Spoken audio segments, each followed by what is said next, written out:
ফ্যাসিবাদের বিরুদ্ধে আমাদের কিন্তু জাতীয় ঐক্য রয়েছে। আমরা মনে করি সেই জাতীয় ঐক্যের জায়গা থেকে এটা এখানে কোনো বিভেদ থাকবে না। এটা সরকারি দল বিরোধী দল একত্রে এই উদ্যোগ নেবে এবং এই যে রাষ্ট্রপতি শাহাবুদ্দিন চুপ্পু সেই সময় রাজনৈতিক দলগুলো ঐক্যমতে আসতে পারেনি দেখে রাষ্ট্রপতি পরিবর্তন হয়নি, নাহলে কিন্তু অন্তর্বর্তী সময়েই রাষ্ট্রপতি পরিবর্তনের দাবি জনগণের পক্ষ থেকে ছিল।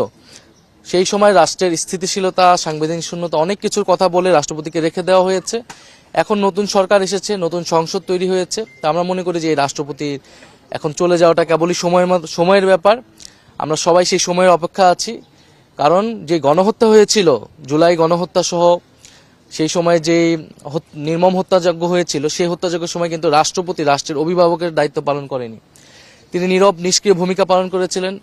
বৈষম্যবিধি ছাত্র আন্দোলনের পক্ষ থেকে কিন্তু কোটা সংস্কার দাবি নিয়ে আমরা রাষ্ট্রপতি ভবন পর্যন্ত গিয়েছিলাম, বঙ্গভবন পর্যন্ত গিয়েছিলাম। তার নীরব ভূমিকা, নিষ্ক্রিয়তার কারণে এই গণহত্যা সংঘটিত হয়েছে। ফলে এই গণহত্যার দায়ে তিনিও অভিযুক্ত এবং তার বিরুদ্ধে কিন্তু আর্থিক অনৈতিকতার অভিযোগ রয়েছে এর আগের থেকেই।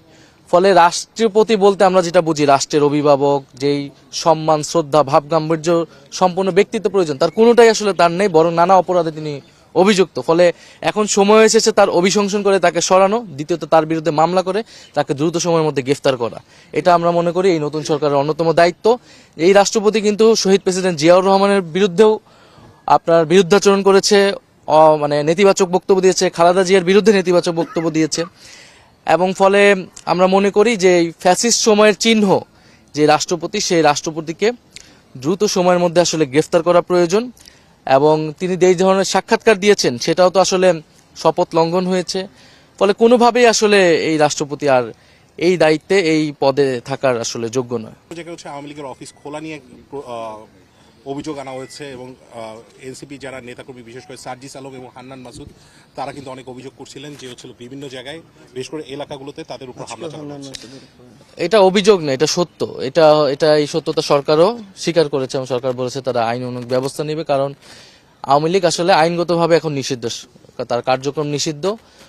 এখন এই নতুন সরকারের সাথে আওয়ামী লীগের কোনো গোপন চুক্তি হয়েছে কিনা এটা আমরা জানি না, কিন্তু কার্যক্রমে এটাই মনে হচ্ছে যে ইলেকশনে ভোটের চুক্তি হোক আর যে কোনো ভাবে হোক, কারণ প্রশাসনের সহযোগিতা ছাড়া এই কার্যক্রম সম্ভব নয়। আমরা আইনের শাসন চাই, খুব স্পষ্ট কথা।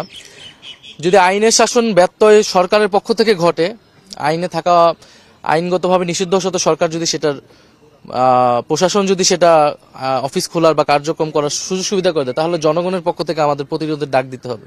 এটা আমরা বলেছি। আমরা অপেক্ষা করছি সরকার কি আইনের শাসনের পক্ষে যাবে, নাকি সরকার আরো একটি গৃহযুদ্ধের পরিস্থিতি তৈরি করবে।